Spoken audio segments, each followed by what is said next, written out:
London, 1812, where the ton gathered beneath chandeliers to witness scandal disguised as dance, and reputations could unravel quicker than a lace hem at Almack's. The unthinkable occurred. A marquis challenged a maid not to a duel, dearest listeners, but to something far more dangerous, a match of wits. It began, as many such tales do, at a ball. The Marchioness of Eastwick, who had not missed a social season since the Prince Regent first wore trousers too tight for decency, opened her Berkeley Square townhouse to the creme de la creme of society. The ballroom glowed with hundreds of candles, mirrored walls caught every shimmer, and the air smelled of rose water and ambition. Among the swirl of feathered fans and murmured prospects stood Miss Theodosia Orwood, an unassuming figure in dove-gray muslin, carrying a tray of ratafia with the grace of a duchess and the invisibility of a servant. But do not be deceived, dear reader. Though her gown bore no Parisian stitching and her hair lacked diamonds, there was a fire behind her sea-glass eyes that no titled beauty could replicate. "Who is she?" asked Lady Mowbray, adjusting her lorgnette with suspicion, her chins quivering with curiosity. "A maid," whispered Lady Tremaine, with the same relish she might use to describe an outbreak of gout. "Employed here just this fortnight. Orphaned, I believe. American stock." And thus the gossip began to ripple, like a dropped stone in the cream of society. Enter on a current of masculine elegance and barely disguised boredom Zachary Rutherford, Marquess of Wynthorne. With hair too dark to be trusted and a jaw that caused more fainting spells than the influenza, Lord Wynthorne was considered the prize of the season, though he had evaded the snares of matchmaking mothers with the agility of a fox in a pack of hounds. He was not, however, immune to curiosity. "A maid," he drawled, eyes narrowing as he watched Theodosia weave through the crowd. "She moves like she owns the floor." "She owns nothing," replied Sir Bartholomew Linton, whose waistcoat was embroidered with what appeared to be rutabagas. "A nobody." Lord Wynthorne's brow arched. "Then why is everyone watching her?" This author shall now admit. Even the chandeliers leaned in closer to catch a better glimpse. The first collision occurred naturally at the edge of the dance floor. Theodosia, attempting to avoid a particularly enthusiastic waltzer, turned too sharply and stumbled directly into Lord Wynthorne. The tray tipped. The ratafia flew. Only his reflexes, honed by fencing and a youth of mischief, saved them both from a drenching. "I beg your pardon, sir," she said, cheeks flaming, though her voice remained steady. "I had not meant to assault me with spirits," he finished, lips twitching in amusement. "I dare say it would have been a memorable introduction." She looked up at him, her expression unreadable. "I dare say you've had quite enough memorable introductions, my lord." "Touché." "Mississippi," he prompted. "Theodosia," she said, offering no surname, as none was hers to claim with pride. "And I do believe your gloves are now slightly sticky." He glanced at his hand. A small price to pay for intrigue. She curtsied, the tray now empty. "Then I trust your curiosity is satisfied." "Not remotely," he said. "Ah, but dearest readers, curiosity is the cousin of desire, and Lord Wynthorne had not been so thoroughly bested in conversation since Lady Haversham accused him of ruining her hydrangeas. He watched her go, her back very straight, her chin elevated just enough to suggest she had not been born to servitude, whatever her situation now. That night, the ton retired to their carriages buzzing with talk not of Lady Eastwick's diamond stomacher or Lord Pinley's failed cotillion, but of the mysterious maid who had refused to blush, faint, or flirt when faced with London's most eligible bachelor. By the next morning, the drawing-rooms of Mayfair were awash with speculation. "She's some nobleman's by-blow," insisted Mrs. Davenley, who claimed descent from William the Conqueror despite having been born in Leeds.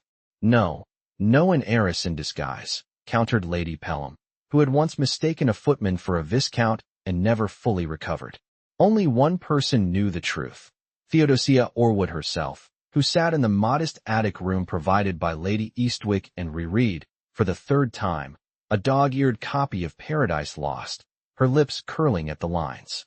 Her mother, God rest her, had taught her to read before she could hem a sleeve, and her father, an American gentleman of unfortunate investments, had taught her pride. She had no place in a ballroom, true, but she would not bow to a man simply because he wore a title like a breastplate. Meanwhile, Lord Wynthorne did what no man of his rank and reputation ought to do. He returned the next evening. "I believe I left a glove here," he said, to Lady Eastwick's butler, who knew very well that no glove had been lost. Within the hour, he found her in the library. Yes, dearest readers, the library, that most scandalous of secluded places, shelving volumes with practiced care. "Ah," he said, "so this is where you hide." She turned, unfazed. "You are not permitted here." "Neither are you," he replied. She tilted her head. "I work.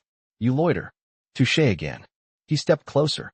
"Tell me, Miss Theodosia, why is a woman who quotes Milton and walks like a duchess serving ratafia to matrons in peacock feathers?" She placed the book on the shelf. "Because life is rarely as it ought to be." Their eyes met, and for one breathless moment, the world narrowed to the scent of old paper and lavender, to the distance between his gloved hand and her bare wrist. "You are a puzzle," he said softly. "And you," she said, "are a complication." That, dear reader, is when it happened. The stolen kiss. Not passionate. No, this was no bodice-ripping affair, but a mere brush of lips, like the whisper of silk across skin. Enough to shock her. Enough to unravel him. And, of course, enough to be seen. "Oh," gasped Miss Hortensia Bellamy, who had entered the library in search of Byron and instead found something far more poetic. By morning, the Ton had a new refrain. The Marquess and the Maid. And Lady Eastwick, who had never tolerated scandal unless it belonged to someone else, gave Theodosia notice with a purse of guineas and a look of pity. As for Lord Wynthorne, he left with a clenched jaw and a vow. He would not let her slip away, not without learning every secret she kept behind those sea-glass eyes. But what is pride to a marquis? And what is shame to a maid with nothing left to lose? Stay with me, dear readers. The game has only just begun. It is a truth universally acknowledged, though rarely admitted aloud, in drawing rooms scented with bergamot and scandal, that once a lady is dismissed under dubious circumstances, she is not expected to reappear in society. And yet, dearest listeners, Miss Theodosia Orwood did precisely that. Not, of course, through any ordinary means. For what maid, however clever, could re-enter the glittering world of the Ton on her own merits? No. It required an invitation of most unexpected origin, one that arrived not by footman or post, but by carriage. A black barouche with silver trim stood idling before the modest lodging-house in Clerkenwell, drawing the attention of every curtain-twitching neighbor and one particularly astonished grocer's boy. From it descended not Lord Wynthorne, as one might have presumed, though he was, as this chronicler assures you, not far behind, but the Dowager Countess of Meriden. Now, the Dowager was not known for whimsy. With a spine straighter than any military officer's and a tongue like chilled steel, she had buried 2 husbands, 3 lapdogs, and a multitude of suitors with equal detachment. She had also, it must be noted, once led a cotillion whilst recovering from a broken toe unnoticed by anyone save her physician. "I require a companion," she said without preamble as Theodosia opened the door herself, too startled to do otherwise. "You appear to be the only woman in London who can keep her head when surrounded by fools." "I beg your pardon, my lady." "You may beg it, but I shall not grant it. Fetch your belongings. We dine at 7. And thus, dear readers, Miss Orwood found herself not in disgrace, but in Grosvenor Square, seated beside a woman who could silence a viscount with a raised brow. And from her new vantage, she could witness precisely what the Ton did when they believed themselves unobserved. Lord Wynthorne, for one, took to visiting the Dowager with startling frequency. His excuses ranged from inquiries about the Dowager's rheumatism, non-existent, to the state of her conservatory, never open to guests, to offering advice on the training of her parrot, long since dead. "You are either the most devoted grandson in London," Theodosia observed one afternoon as she arranged correspondence on the Dowager's escritoire, "or you are dreadfully bored." "I object," came the reply from the doorway, where he leaned with the indolent grace of someone who had never had to earn a moment's leisure. "I am not bored, I am intrigued." "You must lead a very dull life, then. Only since you vanished from it." She did not turn. "I believe your glove is on the floor." He stepped forward, retrieved it unnecessarily slowly, and straightened. "So it is. And yet I seem to recall leaving it in the library." "You seem to recall many things incorrectly. Perhaps," he said, his voice quieter now, "you might correct me." She paused, quill poised mid-letter. Why are you truly here? He studied her for a moment. Because I cannot reconcile you with what I am expected to believe. A maid who reads Latin, who debates politics with a countess, who does not blush when kissed. I did not invite the kiss. Nor did you flee. I was dismissed. Unjustly. That is not for you to decide. A silence settled between them, not uncomfortable, but taut with something unsaid. Then he did something wholly unexpected. He laughed. Not the practiced chuckle of a man flattering a dowager, nor the lazy amusement of someone watching a farce, but a rich, unguarded laugh, as though she had somehow unseated him from the high horse of his own certainty. My God, he said, brushing hair from his brow. You are the most maddening woman I've ever met. Good, she said, returning to her letter. Then perhaps you'll stop pestering me. But, dearest readers, that was never his intention. For the next fortnight, Lord Wynthorne sought her company with the persistence of a suitor and the subtlety of a fox in a henhouse. He appeared at the dowager's musical evenings, though he had previously claimed all violins gave him headaches. He requested her opinion on parliamentary reform, though it was widely known he avoided the house unless threatened with disinheritance. Why are you allowing him to chase his tail? Asked the dowager one evening, as she watched Theodosia rearrange place cards for a supper party. I believe he enjoys the exercise. And you? I enjoy watching him realize he cannot charm me into surrender. The dowager sipped her cordial. He is not accustomed to opposition. Then he has lived a very dull life indeed.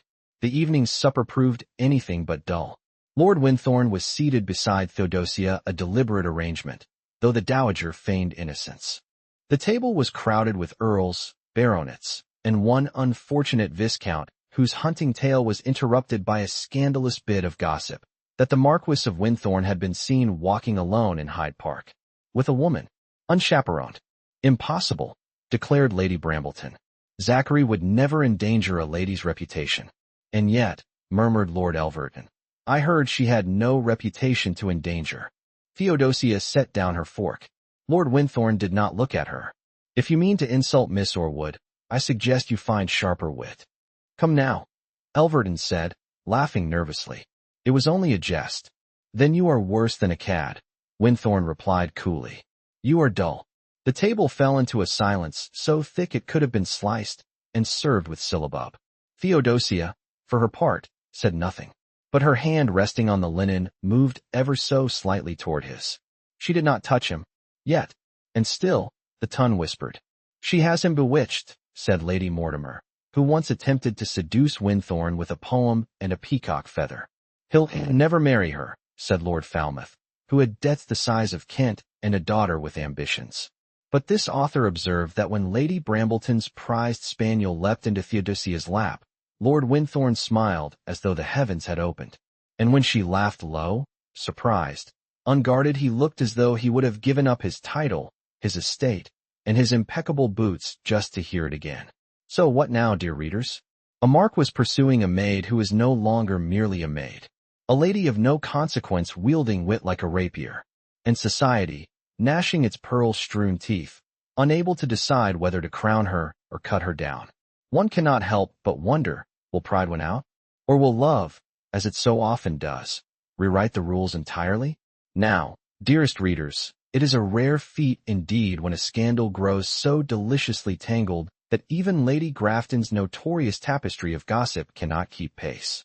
Yet such was the case with Miss Theodosia Orwood, who had somehow, in the span of a single season, gone from invisible to infamous, and all without so much as lifting a fan in flirtation. What she did lift, however, was the Dowager Countess's spirits, which had not been seen so high since the Duke of Havering fell asleep during his own betrothal dinner. Theodosia's presence had become indispensable not because she simpered or curtsied, but rather because she did neither. And Lord Wynthorne? Well, he had begun to look quite unlike his usual self. He had, for instance, taken to reading books without pictures, and not just books philosophy. This author would hardly have believed it, had she not personally seen him quoting Locke at a breakfast, to the visible horror of Lady Pelham, who had mistaken it for a bowel condition. One might have assumed, then, that the courtship, if that's what it was, had reached its natural crescendo. But no, dear listeners. The Tun had not yet seen its curtain rise. For just as affection began to bloom, quietly, fiercely, like violets beneath snow, society struck back with the most lethal weapon available to its arsenal, another suitor. He arrived in a cowl drawn by matched chestnuts, his boots polished to the shine of villainy, and his cravat tied with the precision of a man who knew exactly how handsome he was. Lord Montfort, Viscount of Haverley, bore the distinction of being both Wynthorne's childhood rival and the object of Lady Tremain's most persistent matchmaking schemes. "I've come for the season," Montfort announced, sweeping into the dowager's drawing-room uninvited, the very picture of entitlement in lemon brocade. "And I hear you've acquired a rather fascinating companion." "I acquired nothing," said the dowager, not looking up from her embroidery. "She is not a bonnet, Montfort." "Then may I speak to her as a person of interest?" "Only if you promise not to propose before luncheon." Theodosia entered at that precise moment, having been summoned to assist in selecting music for the evening's quartet. She stopped short at the sight of the Viscount, who turned with the ease of a man used to being admired. "You must be Miss Orwood," he said, offering a bow that bordered on theatrical. "Lord Montfort." "A pleasure." She inclined her head. "You are mistaken. It is not yours yet." "Oh, how this author delights in well-aimed barbs." Montfort, however, was not easily deterred. "Wynthorne never mentioned you, which is curious, given how little he usually refrains from boasting. I imagine he had other things to discuss. The state of his cravat, for one." The dowager coughed into her handkerchief. It might have been a laugh. Montfort's eyes glinted. "Wit, intelligence, impeccable posture. I do hope you aren't already promised." "She is not," came Wynthorne's voice from the doorway, cool as January air. "But she's certainly not in need of another peacock." "Zachary," Montfort drawled, turning slowly. "How delightful to see you possess the same charming bluntness I remember. You've not changed a bit. And yet you've grown louder," Wynthorne replied. "Are you planning a performance?" Theodosia moved to the pianoforte, ignoring them both with the practiced detachment of a duchess at a bad poetry reading. But her hands trembled just slightly on the keys. "Montfort is staking territory," the dowager murmured, watching the two men with narrowed eyes. "And Zachary, poor fool, is about to step right into it." Indeed, the days that followed were a veritable battlefield of subtle warfare. Montfort called daily, bearing posies and sonnets of dubious quality. Wynthorne countered with walks in the garden and a sudden interest in Italian opera. Theodosia, for her part, refused to be wooed by either, insisting that her duties remained with the dowager and that she had no intention of being passed between rivals like a particularly clever hunting dog. "You think me a bauble," she said one morning as Wynthorne intercepted her on her way to the apothecary. "To be claimed and paraded." "I think you a woman who deserves to be seen," he said quietly. "Not for what she lacks, but for what she is." "And what is that?" "Someone who makes me question every rule I was given." The wind caught her bonnet strings, and she turned away, unwilling to let him see the expression he had summoned. But it was Montfort who cornered her next, this time at Lady Davonley's masquerade, beneath a cascade of lanterns and false identities. He wore a half-mask of black velvet. She wore none. "Do you know what I see when I look at you?" he asked, offering her a glass of punch. "A man who should be dancing with Lady Tremain." He laughed. "I see someone wasted on charity. You could be elevated. You could have anything." She fixed him with a stare. "What I want is not for sale." "You think Wynthorne can offer you more?" "I think he doesn't speak to me as if I were a horse to be bred." And with that, she turned on her heel and left him with only his reflection in the punch bowl for company. By week's end, Montfort had announced his departure for the country ostensibly for a cousin's christening, though this author suspects it had more to do with bruised pride and a shortage of sonnets. But Wynthorne did not celebrate. Instead, he appeared in the dowager's study, hair disheveled, gloves in hand, looking uncharacteristically uncertain. "I want to ask her," he said. The dowager set aside her brandy. "Then ask." "But if I do?" "She may say no." He nodded. "She may say yes." He looked up.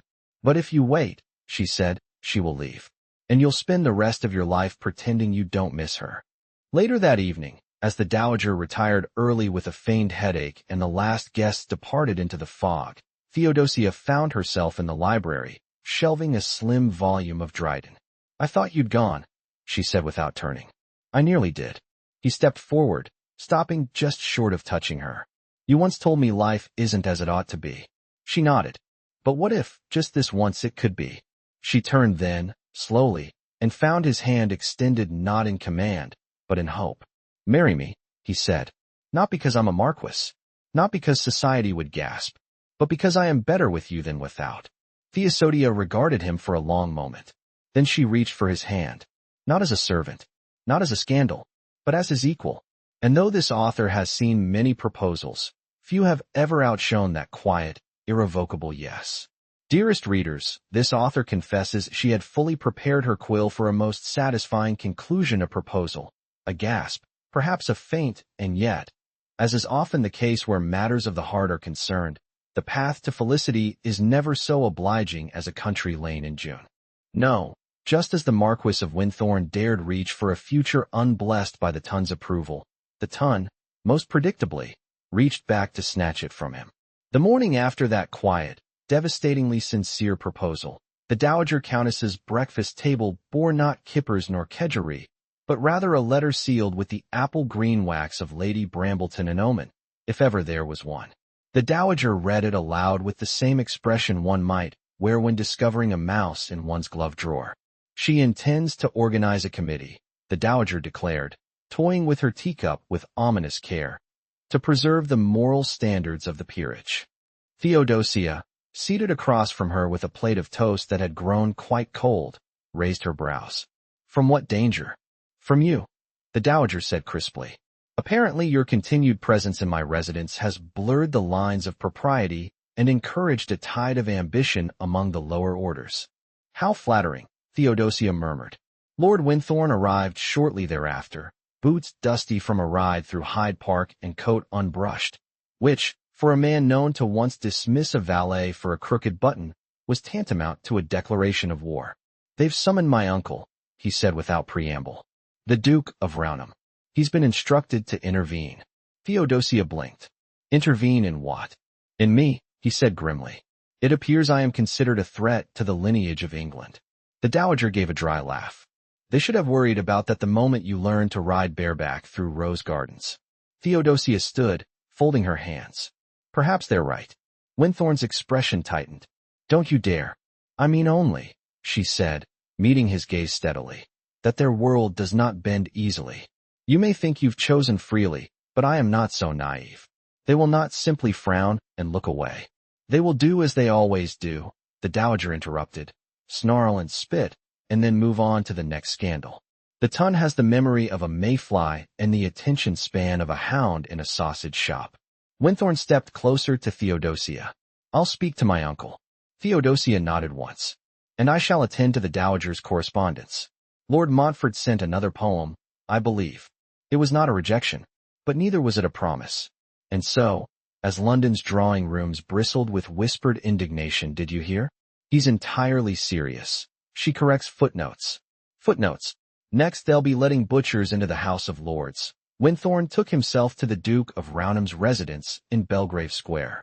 The Duke, a man of such imperious bearing that even his whippets walked in step, received his nephew in a room that smelled faintly of leather, ash, and old judgment. You intend to marry a woman without title, fortune, or name? He said, not lifting his gaze from the chessboard before him. Wynthorne remained standing. I intend to marry the only woman who has ever seen me clearly. The Duke moved a bishop. And what, precisely, does she see? A man who is tired of play-acting. The Duke raised his eyes at last. Then you're a fool. But perhaps a necessary one. Wynthorne frowned. That's not the opposition I expected. I've seen 3 generations of this family marry for property and blood. The property crumbles. The blood goes to drink. If this woman can keep you from becoming your father, then marry her, and damn the rest.